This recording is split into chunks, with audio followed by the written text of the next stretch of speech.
Hello everyone. So again I have got you a chapter from CBSE class 9th. Okay, and it's from the book Moments. We have two books in 9th CBSE, that is Moments and Beehive, but today we are doing a chapter which is from our book Moments, the chapter number 6th.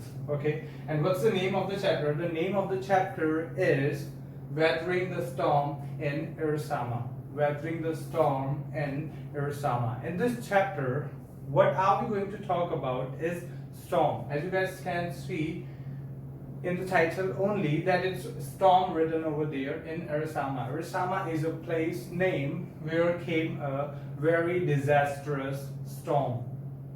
And there people got devastated in a very pathetic manner. Okay, so that's what we are going to talk about in this chapter. I hope you understood a little bit of it. Now, who wrote this chapter? So the writer of this chapter is Harsh Mandale. There's nothing much more you need to learn about this. Not the question can be asked, but there are no chances. Okay, so now we're going to move on to our character. The character, what is the main character we have in this chapter? That is Prashant. Prashant is the only main character we are having in this chapter, and rather than that you can say that Storm is also having a big character in this chapter. Okay, so let's see. Next we have on 27th October 1919. Why it's written here, I'm going to explain. Whatever rest of the things are written here, I'm going to explain all of them to you. Okay, so let's see how the story starts. The story starts with this. Okay, so like as you guys can see, on 27th October 1919, just after 7 years, when Prashant's mother died. Prashant's mother died 7 years ago, and now on 27th October 1919, Prashant felt that today he has to go to meet his friend who lives. Where does he live? Where his friend lives? His friend lives the block headquarters of Ersama, a small town in coastal Orissa, 18 kilometers away, which was 18 kilometers away from Prashant's home. Okay, Prashant's town was 18 kilometers away from this coastal Orissa town in Ersama, okay, where his friend used to live. So he had to go to meet his friend. He finally decided that he will go no matter the distances, what the distance is, but he will definitely go and he will meet his friend. So he started his journey. He went to his friend's home and they talked a lot during the day. They ate something, they played some time, and they did a lot of things all together. But later on, when it started to be dark, when it was in the evening there started some wind, a wind which was, wind speed was kind of 350 kilometer per hour, you can say. That is too much and too dangerous. Okay, the wind started, and along with the wind there came storm and flood. The ocean water came into the town, and the town was totally immersed into it, okay, there were all around the place, there were flood, all the water filled, okay, the place was totally filled with the water. But what happened next? That is, Prashant and his friend's family, they stuck in the friend's house, and they stayed there until the water level came till their neck, and until the roof was totally immersed into the water. Okay, so finally it happened at night that water was totally, the house was filled up totally with the water, and the water level was too high that they cannot stay down in the house. They had to come on the roof of the house. And suddenly what happened in the night, a coconut tree fell upon the roof of the house, and the roof was totally broken, and the house was totally filled with the water. So they had to go upstairs, they had to go on the roof and stay there to save themselves. So that's what they did. They went to the roof, they stayed there, and it continued. The water level continued for 36 hours. For next 36 hours the water came and did not stop at all. Though the wind was totally stopped, the wind was not blowing that fast the next morning, but somehow the water was not so less and they could not travel from one place to another for next 36 hours. So Prashant stayed there. They ate that coconut from that tree which had fallen on the roof.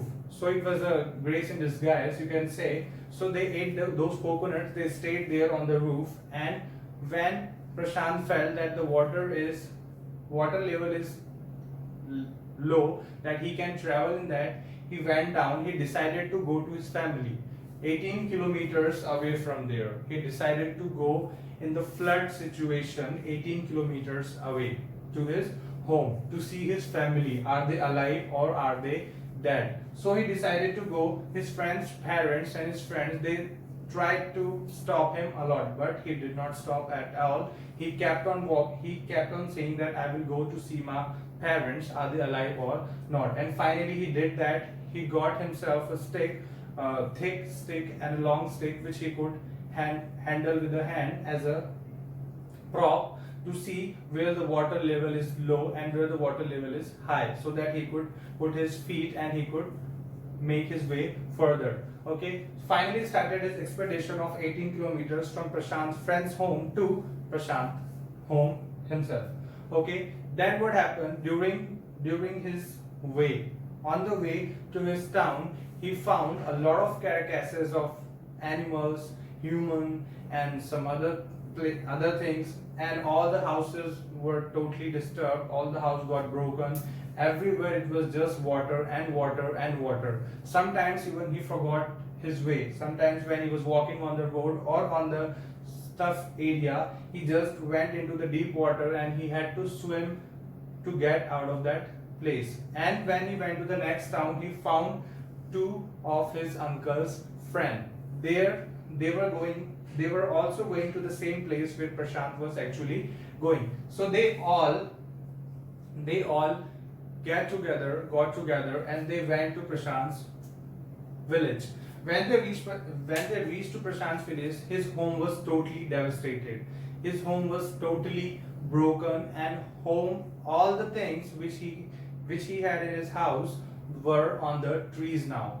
Next to his house there was a tree, and all the belongings of his home were on the tree, and he could not see his home at all. It was totally broken, and he just started crying just because he felt that he had lost everything. But at the moment he got to know that there is a shelter place where everybody is kept safe. So there were around 2,500 people in the shelter. There were around 2,500 people were there. 2,500 people were there, and there he went to find out his parents, his mother, sister, brother and all. And as he reached there, first of all he encountered his granny, his maternal grandmother he encountered with. And when the grandmother saw Prashant, she started crying just because of the happiness, because they had totally lost this hope that he might be alive. They didn't think that he must have survived in that. Okay, so that's why she started crying, just because of the happiness, and she hugged him, and the whole family member just arrived at the moment and they hugged him, and they were so damn happy that Prashant was totally alive and all his family was also safe. Now Prashant, when he saw the scenario of the shelter, it was all messy. It was all like there were all injured people. There were some people, those who were not in good condition. There were some people, those who were having fractures and some medical needs. So finally he took the decision himself. He became the leader of the camp, and he gathered some more people along with him. He started looking for food. For that he went to a merchant of rice, a merchant who was having a lot of rice in his stock, but he was not giving it to them. And even though those rice got rotten, but he was not allowing them to take it. Prashant went there, he got the food from there, and after 4 days, on the fourth day, all of them filled their tummy with rice. Before that, they were they were just working with the coconut. They were just drinking some coconut water and eating all the coconuts they found in the surroundings. Okay, but on the fourth day they got some rice to eat. After that, Prashant took care of the shelter, and the shelter was totally in a very bad manner. It was having pukes, it was having all the people, those who died were there, and all the another thing, people were puking, people were dying over there and everything. It was so bad, it was in so bad condition, and somehow he managed to get some people get it clean. Okay, he told some people to clean the shelter and he got it done. After that, he saw that all the people, those who were living in the shelter, they were totally bothered with the thing that they had lost a lot of people. Some of the ladies lost their family, some of the male lost their family, some of the kid lost their parents, and all that kind of things were there, and everybody was in so sad mood. Okay, so he did one thing. There came an NGO. And the NGO was working food for work.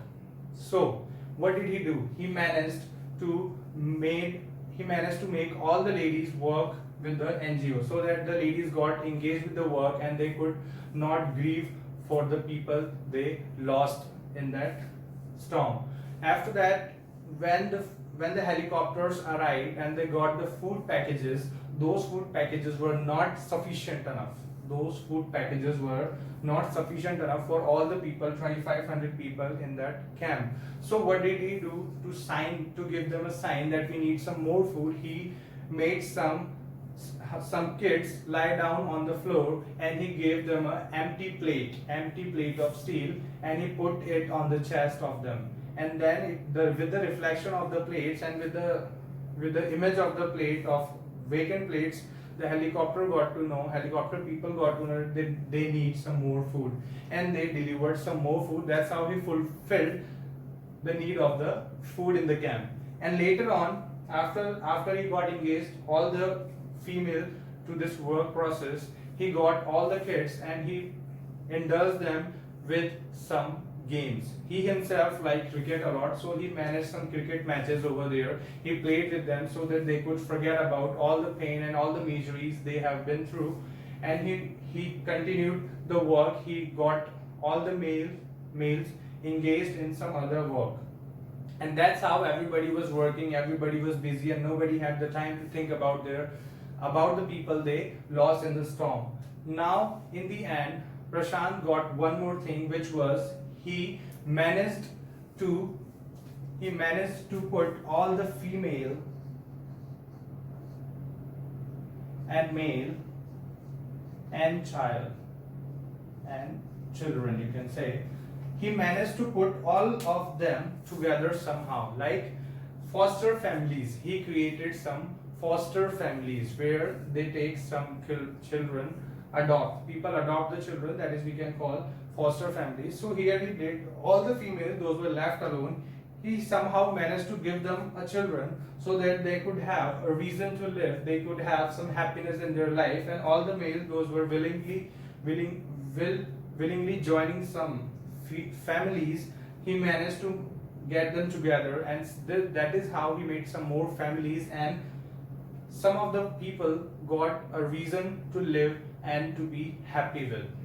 That's how Prashant worked for his town, worked for his village to make them happy, and in the end, Prashant was the reason of everybody's smile. Prashant was the reason that every female, every male, and every children in the town was totally happy, and they somehow slowly they got out of that misery and that grief and that pain with the help of Prashant. Just because Prashant was an amazing person, he was a good boy, that he managed to get all the town out of that misery altogether. So this is all about this chapter, Weathering the Storm in Ersama. I hope you guys got it. I hope you guys will get it after watching this video. And if you do not get it, you can just contact me, you can mail me, you can text me, or whatever you want. And if you like this chapter and if it helps you out, then you can share this video with your friends, some other friends also, those are not watching these videos, you can give it to them and you can make them learn, you can make them understand this chapter very well, and it will be a great help for them also. So I hope this will help you out. Thank you so much and enjoy the video.